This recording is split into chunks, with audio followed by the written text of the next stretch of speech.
PDP के party headquarter Srinagar में शमूलियती programme में शिरकत की। इन्होंने इस दौरान दफा 370 NC कांग्रेस इत्तेहाद और पाकिस्तान के हवाले से बात की। महबूबा मुफ्ती ने श्रीनगर में मीडिया से बात करते हुए कहा कि दफा 370 मरकज और रियासत के दरमियान पुल का काम करता है। इन्होंने कहा कि अगर वज़ीर दाखिला का ख्याल है कि ये जम्मू कश्मीर का मामला है तो इसे बातचीत के जरिए हल करने की जरूरत है। उन्होंने कहा कि कश्मीर एक बैनुल अक़वामी मसला है और इसमें पाकिस्तान के साथ भी बात करना जरूरी है। महबूबा मुफ्ती ने NC कांग्रेस इत्तेहाद पर अपना रद्द-ए-अमल जाहिर करते हुए कहा कि दोनों के दरमियान इख्तिलाफात सीट के मामले को लेकर हैं। उन्होंने कहा कि यह सीटों पर इत्तेहाद नहीं है बल्कि इसके बगैर इत्तेहाद है। इस दौरान जनूबी कश्मीर आपके नायब सदर मीर मुदस्सिर ने पार्टी हेडक्वार्टर श्रीनगर में महबूबा मुफ्ती की मौजूदगी में PDP में शमूलियत अख्तियार की।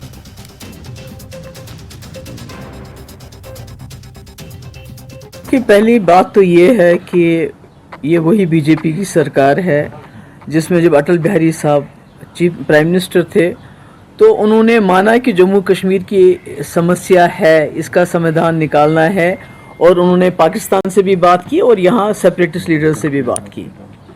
मतलब ये है कि एक मुद्दा है, जम्मू कश्मीर की एक प्रॉब्लम है और 370 जम्मू कश्मीर और मुल्क के बीच में एक पुल।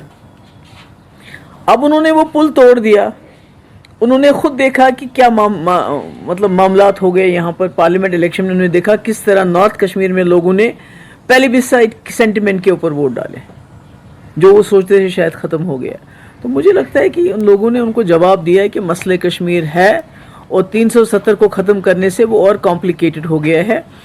अब होम मिनिस्टर साहब को ये सोचना है, जैसे हमारी जमात ये मानती है कि जम्मू कश्मीर की समस्या है जिसका समाधान इस मुल्क के आइन के अंदर निकालना है।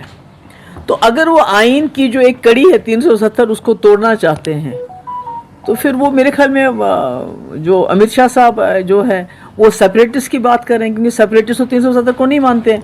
फिर अमित शाह साहब भी नहीं मानते, तो फ़र्क क्या है सेपरेटिस्ट में और उनमें? फिर हम तो मानते हैं, हम जैसी जमातें हैं कि जम्मू कश्मीर इस मुल्क के साथ 370 से जुड़ गया।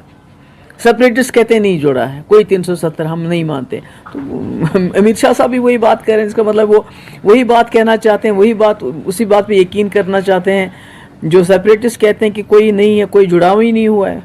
तो कांग्रेस जो NC कांग्रेस का अलायंस हुआ है इस पर PDP का मौक़िफ़ है कि अगर आपकी नहीं, देखिए मैंने कहा कि हमने जब भी कि PDP ने कभी भी अलायंस की है कांग्रेस के साथ कॉमन मिनिमम प्रोग्राम, बीजेपी सरकार के साथ एजेंडा ऑफ अलायंस, तो हमारी पार्टी का मौक़िफ़ है जब भी हम किसी जमात के साथ जाते हैं तो हम बाज़ाब्ता एक एजेंडा होता है हमारा कि हमने आपस में क्या क्या करना है, हमारी प्रायोरिटीज़ क्या रहेंगी, हमने क्या करना है। जैसे पिछला जब 2002 में तो पोटा हमने कहा ख़त्म करेंगे, जिसके लिए कांग्रेस एग्री कर गई, डायलॉग के लिए एग्री कर गई, रिकन्सिलेशन के। इसी तरह आज भी हमारा एक एजेंडा है। जब हम किसी जमात के साथ बात करेंगे तो उसमें एजेंडा हमारा डिस्कस, सीट शेयरिंग बात की बात है। तो इसलिए मैंने कहा कि अगर वो लोग हमारा एजेंडा जो है उसको अपनाने के लिए तैयार है तो हम भी उनको सपोर्ट करने के लिए तैयार है। तो इसमें तो कोई मेरे ख्याल में कोई ऐसी वैसी बात नहीं है। हम तो कह रहे हैं कि जब आप अक्रॉस द बॉर्डर कश्मीर को अपना हिस्सा मानते हो तो जो हमारा एक है कि हमारा एक जॉइंट रिप्रेजेंटेशन होनी चाहिए दोनों कश्मीरों की, वहाँ के रिप्रेजेंटेटिव और हमारे रिप्रेजेंटेटिव साल में 2 बार मिले, अपनी प्रॉब्लम्स को डिस्कस करें। तो फिर तो अमित शाह साहब को वो करना चाहिए। अगर वो कहते हैं वो कश्मीर भी हमारा है तो उनको क्या एतराज़ है जो PDP का जो हमारा एजेंडा है कि दोनों कश्मीरों के बीच में एक जॉइंट रिप्रेजेंटेटिव कमेटी होनी चाहिए, तो उनको फिर वो मान लेना चाहिए। और दूसरी बात, जहाँ तक इसकी बात है, तो अगर कोई मसला नहीं था, मैं वाजपेयी जी की बात नहीं करूँगी।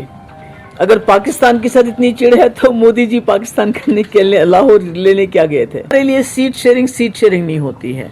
हमारे लिए एजेंडा पहली प्रायोरिटी रखता है। मुझे अजीब लगता है कि जब ये लोग एजेंडे की बात नहीं कर रहे हैं कि भाई हमारा कॉमन मिनिमम प्रोग्राम क्या होगा। जैसे कांग्रेस के साथ हमारा कॉमन मिनिमम प्रोग्राम था 2002 में, 2014 में बीजेपी सरकार के साथ हमारा एजेंडा ऑफ अलायंस था। तो मैं समझती हूँ एजेंडे की बात होनी चाहिए थी, कॉमन मिनिमम प्रोग्राम की बात होनी चाहिए थी, आप लोगों के लिए क्या करने वाले हो मिल के उसकी बात होनी चाहिए थी, बजाय कि सीटों के ऊपर इतना झगड़ा हो। मुझे ये अजीब लगता है। UAPA ट्रिब्यूनल ने जमात इस्लामी की बैन को अपहोल्ड रखा है, लेकिन दूसरी साइड से ये भी इतलात हैं, खबरें हैं कि साउथ कश्मीर से 6-7 इंडिपेंडेंटली जमात इस्लामी के लोग कॉन्टेस्ट कर रहे हैं। बहुत अच्छी बात है, पर मैं कहती हूँ गवर्नमेंट ऑफ इंडिया को जमात इस्लामी के ऊपर बैन हटाना चाहिए, क्योंकि अगर इस मुल्क में कम्युनल जमातें जैसे जो पूरे मुल्क में जहर फैला रही हैं इस वक्त, मैं उनका नाम नहीं लेना चाहती हूँ, जो जुलूस निकालते हैं, जो मस्जिदों पे पत्थर मारते हैं, जो मुसलमानों को लिंच करते हैं, आप उन पे तो बैन नहीं लगाते हैं। जमात इस्लामी जो एक ऐसी ऑर्गेनाइजेशन जिसका तालीम में बहुत बड़ा रोल रहा है, जिन्होंने सैलाब में बहुत बड़ा काम किया, जिन्होंने कोविड में लोगों की बड़ी मदद की, उनके ऊपर बैन लगा दिए। क्यों लगाया बैन? अगर आप चाहते हैं कि वो इलेक्शन में हिस्सा ले रहे हैं, बहुत अच्छी बात है, पर उस जमात के ऊपर से बैन हट जाना।